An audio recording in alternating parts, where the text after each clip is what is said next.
name is Nathan Holtz. I'm a recent graduate from UW-Eau Claire. I'm now teaching in a 5th grade classroom.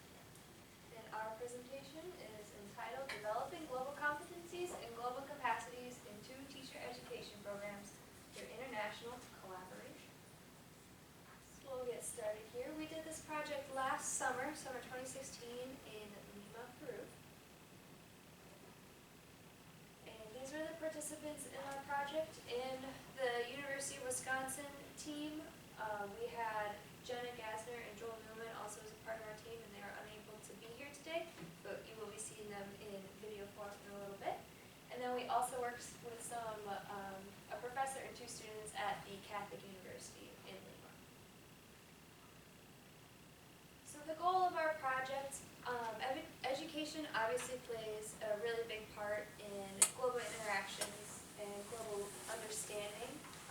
And we wanted to look at a school in Peru that is really successfully producing globally educated citizens, and that school is called Colegio Mayor.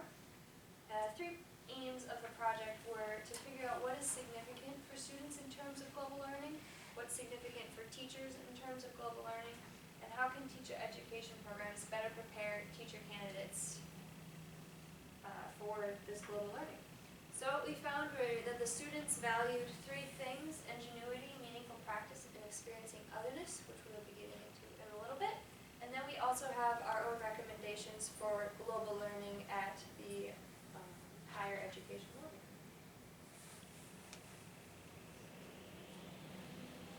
So our collaborative project consisted of a 2-week-long ethnographic participatory observation. I'll probably explain what that means in a little bit. And this was located at Peru's Colegio de Alto Rendimiento, and translated that means Peru's School of High Achievement.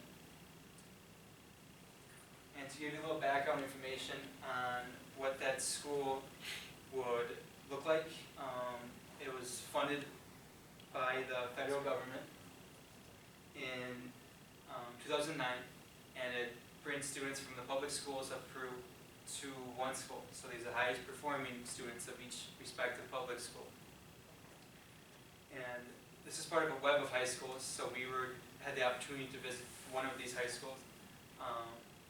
And these students that we were involved with within a research were specifically the seniors, but in this case they were 15 to 16-year-olds.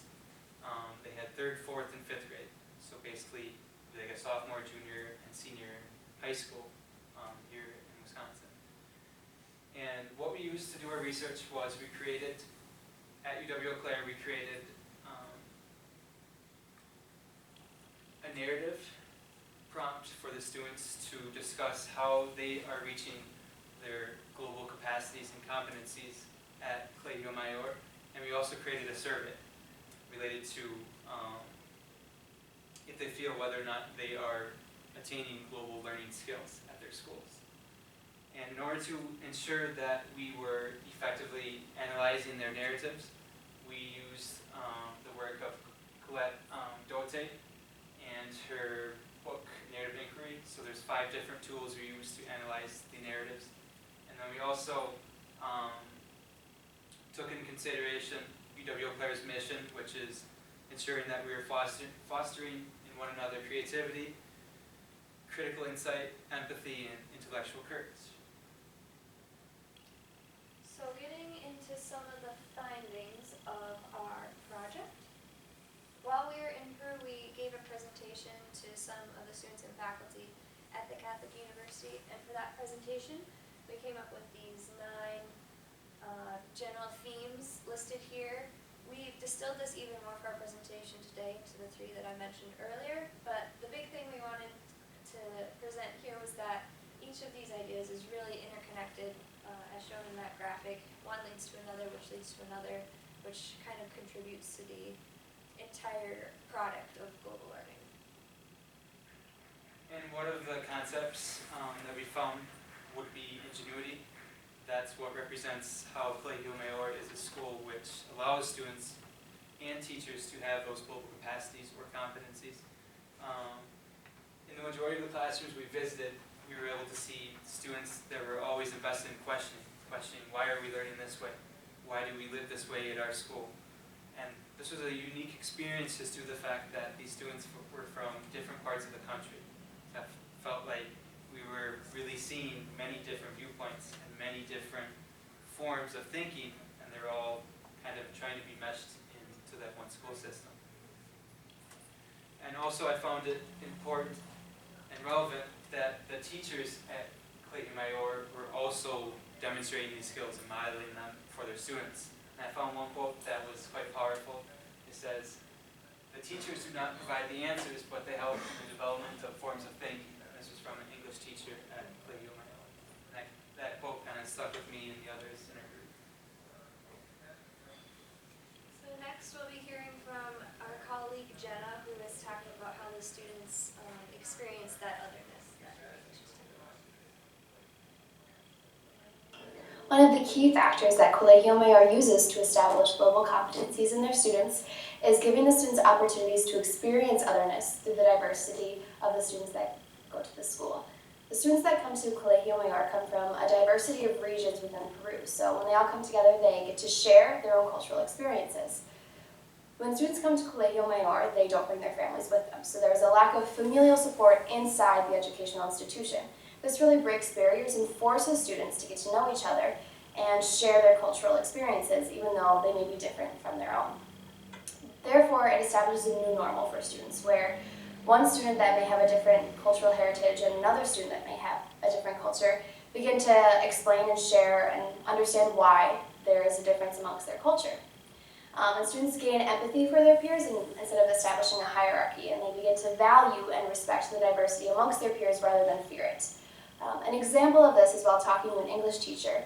He describes that in his classes and when he's teaching about the diversity in culture or traditions, whether it's in Peru or on a global perspective, he pushes students to ask why when they're talking about differences in culture, rather than judging the differences. This allows students to realize that there is no hierarchy. It's just that's why a culture celebrates something differently than another. So why is a really important question to give students, because it makes them realize that all cultures are important and they all should be valued. So along those lines, students take the community that the school gives them, but they can also take the tools the school gives them to succeed and to kind of craft their own career out of what's available. So like we said, it's a high-achieving school. Only the best of the best of the best of the students get into this. And these students are really driven to become fully productive citizens. So there's a lot of lawyers and aspiring lawyers or doctors in these classes. But the school really gives the students autonomy and a lot of options for them to do what they feel is best for themselves or for their future careers. So there's debate club in both English and Spanish, science and math Olympiad, business clubs in English and Spanish, and then they have this creativity, action, and service project called the CAS project that is basically the students get to design their own service project and implement it in the communities, and that is a part of the requirement for the IB diploma, the International Baccalaureate test that students can take, and that will really help them in their future careers. And then along with taking the tools the school gives the students, they're also very much a community of learners. Because they are away from their families and it is a boarding school, they bond very, very strongly with one another as friends and then also as learning like colleagues and peers. So the students will correct one another during class, but not in a sense of like, I'm better than you, I know the right answer. It's more like, that's not right, right? And then they talk about it together. They keep each other accountable and awake during class. We saw that on a couple occasions because they have a very vigorous schedule. They tutor each other after class, and then they just become really great lifelong friends. So getting into some of the applications of our work, these applications all kind of apply towards study abroad in general and what we got out of this experience and global learning through that and how it can relate. So I am talking about the reflections here. The current process for most study abroad programs is a student will go abroad and then in order to get credit for the program, they'll have to write some form of reflection when they return, usually just like a general summary of their experience. students who have gone abroad and other things that doesn't really work very well. People usually come back and just do it to get it out of the way. And because students aren't taking the time to fully reflect on their experience, they're missing a crucial part of the learning process. So one solution that we have, the students could write 2 papers instead of just one while they're there and one when they return. And that's actually what we did during our project, is to try to more fully process the events of what's happening. And the point with that just being, if universities are encouraging and or requiring their students to study abroad, it's really beneficial to fully complete that learning experience instead of just cutting it off after the immersion. And along those same lines of using reflection as a form of assessment, I believe it's crucial, as Maggie mentioned, to make sure that's meaningful for the undergraduate student. For example, I studied abroad in Spain, and when I returned, that was the last thing I wanted to do, was write a paper about what I did in Spain.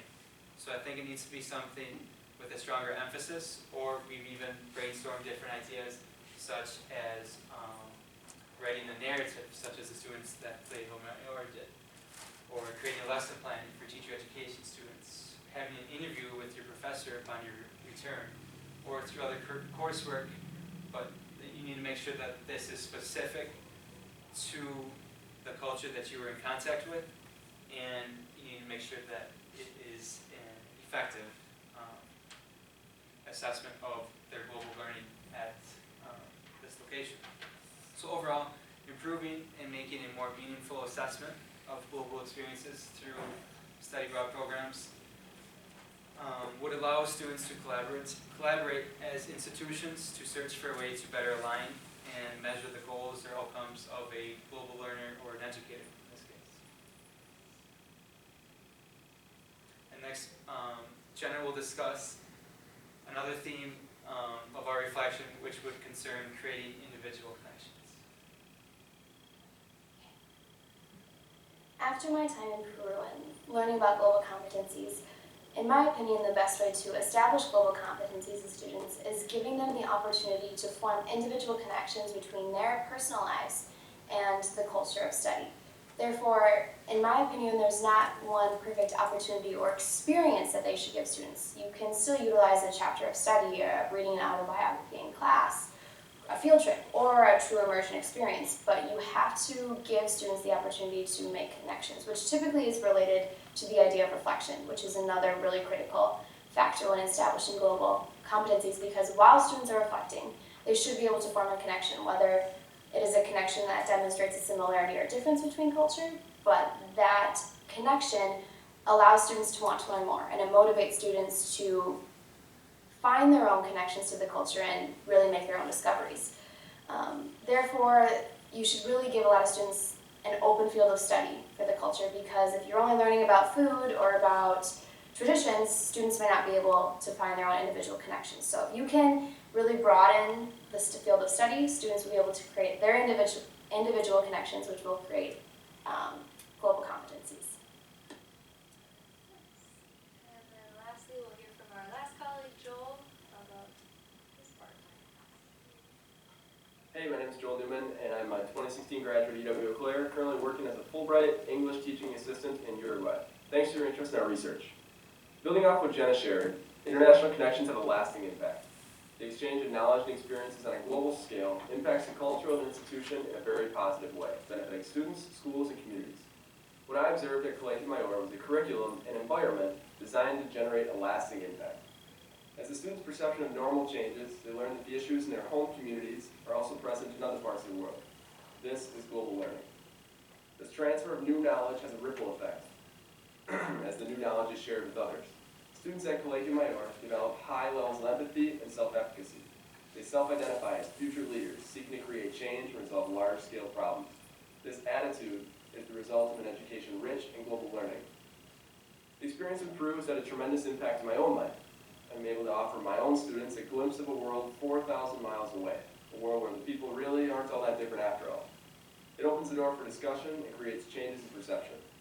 While it's unlikely that every teacher education student will have the opportunity to travel to Peru, we believe institutions can do more to enhance global learning opportunities at home in Wisconsin. Our experience experience in Peru serves as a contribution to an already ongoing conversation regarding the role of global learning and multiculturalism in education. And I speak for my fellow researchers when I say that I'd be happy to share my ideas for enhancing global learning in teacher education programs. In short, we hope that in the interest of future generations of students, you'll continue to support global learning experiences in public education. Thanks. I think that's all the time we had, so we'll open it up to questions.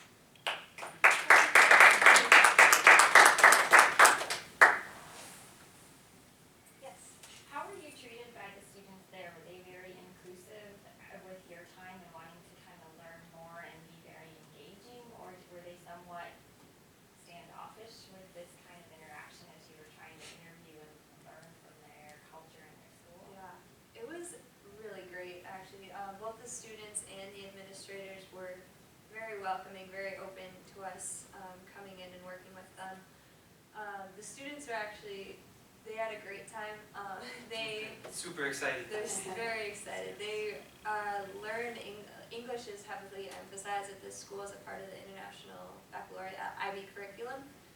So their teachers kept being like, speak English with them, speak English with them, like during lunch and stuff, which I mostly did because my Spanish wasn't that great, but the rest of the team spoke a lot of Spanish, and they made some really great connections with the students through that. So I think they're really excited when people from the U.S. or people who speak English come to their campus. And you hear many stories of past people that have come that just bring these totally different experiences, even way different than due to the fact that they're going to school with people from different parts of Peru. Peru is such a diverse country that, you know, a person in northern Peru could have a totally different lifestyle, totally different landscape, geography than the person in southern Peru.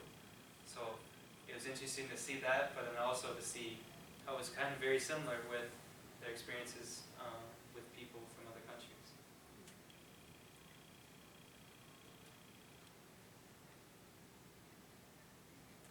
Any other questions? All right, thank you.